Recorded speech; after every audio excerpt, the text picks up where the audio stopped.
Who the toast of New York? We don't just walk the walk, listen, we talk. I want to know when the light bulb went off. Was it the health? Did it? Yeah, it had to, like, It was a turning mixture point? of a few things. I had a friend pass away from weight-induced medical condition. Damn. I went to the doctor. The doctor was like, listen, bro, I had a scare, right? I was supposed to be fasted when I did my blood, I guess my urine or my blood or whatever, when they was testing me for diabetes, and I ate pancakes that morning. Oh. So my test came back that I was diabetic. And then she asked me when I came back, did you eat that morning? I said, yeah, I ate pancakes, and butter. And so she was like, all right, we're going to run a test. So basically, I was borderline diabetic. Yeah. She put me on high blood pressure medicine. Damn. And then I had my son and my daughter. My son is an athlete. And I was just thinking, like, man, when he's 15, 16 years old, I got to be able to train with him. I got to be able to, you know what I'm saying? But at that point in my life, if I walked up a flight of stairs, I'm freaking winded. Or if I got on an airplane for too long, my feet would swell. Or like I was over it. I had just gotten a divorce. You know what I'm saying? Yeah, I had just like gotten in trouble. With the law. So I had basically, the point of my life, because I had just graduated college. I had a great job. I lost all that. Oh, wow. You know what I'm saying? Like, I lost my apartment. I lost my car. So it's like everything came crashing down. Crashing down all at once within a matter of like 2 months. Wow. And in 2 months? Yeah. I had to do something to just take control of my life. And I just decided to invest all my energy into transforming my body. It seems like yesterday. And I never want to forget how it felt. Right. You know what I'm saying? Because that's Keeps a big you grounded. part. Yes, absolutely. That's a big part of how I connect on an emotional level with my clients, because I know what it feels like, and that separates me in the fitness profession. Right, it separates me, and I never want to forget how that felt. Right. That's one of those professions that if you're not passionate about it, for one, it's such a personal. I mean, of course, personal training, but you're so close to your client. It's such an intimate issue. Yeah, exactly. It's very intimate. So if you're not passionate about it, it's very apparent. And like your a doctor. Your client has to feel that you care about them. You know what I'm saying? On a personal level, because like I'm a therapist, I'm a best friend, I'm a freaking babysitter. You're occasionally an asshole, right? The trust that my clients have for me, I would never do anything whatever. Like, that's a prized possession of mine. You know what I'm saying? Like the ethics that I stand on as a man, like all business aside. You know what I'm saying? Like I've had women hire me just to try to sleep with me, but I won't do it. Right. I won't do it. As bad as I may want to. Clap for the bitches. Clap for the bitches. I won't do it. I'm very big on ethics. Right. Very big on ethics. That's important. Very big on ethics. So morals, ethics, and values. it's big. That's big to me. I stand on that. Brix won't sleep with the bitches. I won't. He's there, you know what I mean? He's there to help you work out. But once we stop working together,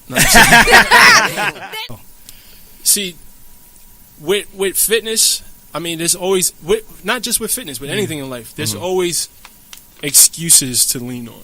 With whatever. No matter what we're talking about, there's always some kind of cop out. There's always, and I'm so anti excuses. You broke the cycle as far as bad health, mental education, and bad parenting. I think a big part of that, being that we weren't close that to our cycle, it is a lot of people, they don't see the world. They don't read. They don't. Yes. So they're kind of trapped in this. They stay in a bubble. Yeah, they're trapped. Right. So I think once you know better, you don't have an excuse anymore. You don't. And I'm so anti-excuse. Like, I have every excuse in the book. I grew up watching my mom. Let me not even get into that. But anyway, I have every excuse to not be a good person right now. So I have zero tolerance for people who use that as an excuse. Yeah. You know what I'm saying? Especially when you know better. Once you have the awareness, then it's no longer an excuse. Do you ever think about going back to the neighborhood and actually speaking to the kids? Oh yeah, bro. Trust me, it's in the works. Right. It's in the works. That's awesome.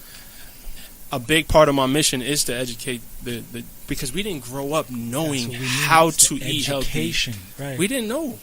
On top of the options that we lack. Yeah. That's where we live. The resources, that's a whole other issue. Right. You know what I'm saying? But we didn't grow up knowing how to eat properly. A big part of my mission is definitely to bring awareness to the healthy lifestyle.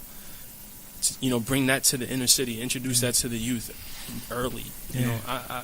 I think that's very important. So that's definitely in the works for sure. I know you moved away from Brownsville years ago. Do you think had you still lived there, would you have come where would you have come to where you are right now? Yep. You think so?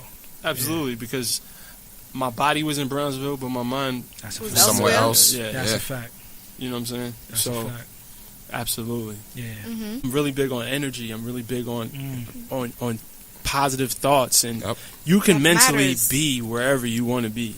What are a lot of diet myths that you've come across? That Cliff Bars are healthy. Yeah. No, but it's all right. The healthy lifestyle has become like a gimmick almost, and it's become a fad. Right. It is. Yeah. So a lot of the times, these companies, they'll take advantage of that. Right. People make losing weight and living a healthy lifestyle more complicated than it really is. It's really not. You gotta figure out what works for you. In the last 3.5 years, it's been trial and error. I tried things. You have to be patient too, and you have to evolve with it. You can't try to rush it. Right. And that's our problem. And our whole we're from the microwave generation. People want instant gratification.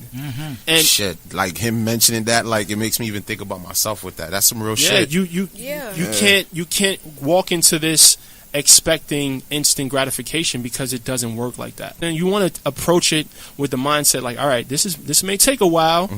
I'm gonna go through the motions. I'm not gonna flip my diet upside down. I'm gonna make small changes. You gotta, like, I believe in the compound interest. If you think about it, if you just get a little bit better every day, and you compound that over 2 years, 3 years, imagine you did. Right. Right. You freaking did. Right. But if you're trying to rush it and you want to cut bread out, you want to cut this out, and like, nah, it's not gonna work. You're gonna lose weight, but that's not realistically sustainable over a long period of time. So you're gonna revert back, and then the weight's gonna come right back. You feel what I'm saying? Like, so you gotta approach it, and that's what I tell my clients. Like, the mindset that you approach your fitness journey in is gonna tell you whether you're gonna win or you're gonna lose. I know on your journey, you lost friends, right? Oh yeah. For sure. What is that like? Any type of growth, you lose friends. Well, so-called friends, because I think if Yeah, they right, fall, right, they yeah. fall off, That's they My weren't real supposed to be friends, there. they're still there. They're Exactly. still in my life. I mean, and it's not even that these people weren't my friends. They were my friends, but some people have seasons. Yeah. Yes. Right. Some people have seasons, and as you level up, if they're not leveling up with you, Yeah, then then they you fall have off. to leave them behind. Right. And especially as my mindset evolves, man, I feel like an alien sometimes, I know bro. it's people As because- my awareness grows, Yes, it's and I really fucking see crazy. how this universe works and Right. how this How country, people are. Oh my God, it's like Yes. I just want to separate myself from people. You never went to a therapist?